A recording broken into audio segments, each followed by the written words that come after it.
Hi, I'm Kobe LaQuesta, and I'm here with Kaya Segundo, a registered nurse who works at Hilo Medical Center in the OB Labor and Delivery Unit. So, Kaya, tell me about your profession. So I work as a professional registered nurse. I've been at Hilo Medical Center since 2015. Um, and my job there is to help deliver babies with their moms and their families, and then also care for them on the mom and baby unit, so on the postpartum unit, and also in the nursery. So we work in 3 different areas on that unit. So, communication is a big thing in everyone's daily life. How is communication used daily within your job? So communication is especially important as a registered nurse for many different reasons. First, with our patients, communication is essential because we are the professionals, or the ones that are caring for them and educating them and providing them with information. A lot of times when moms come in to deliver their babies, they've worked with their doctor for maybe the good 9 months of their pregnancy, and so this is probably the first time that they've seen us, and it's a very scary moment. And so being able to communicate and educate our patients as to what's happening step by step, and what to expect during the process while they're laboring and also while they're recovering, is very big for them, because it helps to put them at ease, and I would say, gives them more confidence in us as professional nurses, that we're capable to take care of them and their families' needs. And that's with the patient. So with the patient, we do a lot of patient education from the time they walk into the door, preparing them of what's going to happen, how, what type of procedures can happen, what's going to happen after the delivery, where their goal, what type of tests we'll be doing for the baby. And we communicate with them the whole way through their stay.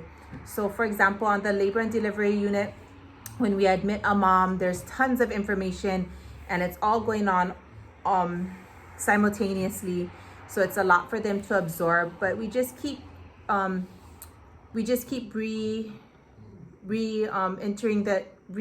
don't know how to say it. We just keep reassuring them and just sharing the same information, and stopping along the way, asking if they have any questions. And we share this information with both the mom and the dad, because it's it's that family that we're caring for, not just the patient. So education is big, so we do a lot of that on our unit with the patient. Between nurses, education is also key, because we're communicating with our fellow nurses who work alongside us. If we have a high-risk pregnancy and we need more than one nurse in the room, we're making sure that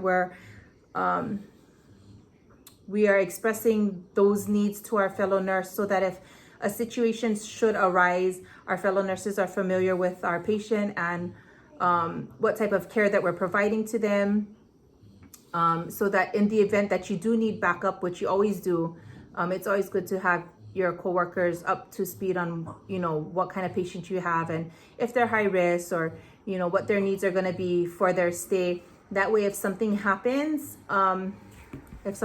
to your patient, you have a set of hands, and they're with you, and we all will work better that way to care for our patient, making sure that our patient has the best outcomes. In addition, we do a lot of communication with the providers, which are the medical doctors. For the most part of our job, the nurses are the ones who care for the patient 24/7 for the next 48 to 72 hours after they deliver. And we are like the first line of care. So when we work with our doctors, it's important for us to communicate what kind of patient we have, what their needs are, be clear on the orders that, let's say like if the doctor gives us orders for a particular patient, we're able to understand those orders, and if we don't understand those orders, we're able to seek clarification so that we can provide the safest care for our patient. So communication is very big, and everything we do from the start to the finish. at on our unit. And last question. How has the impact of COVID-19 maybe affected the hospital and the communication as a whole? So for us on the labor and for the hospital as a whole, it's affected a lot of what we do.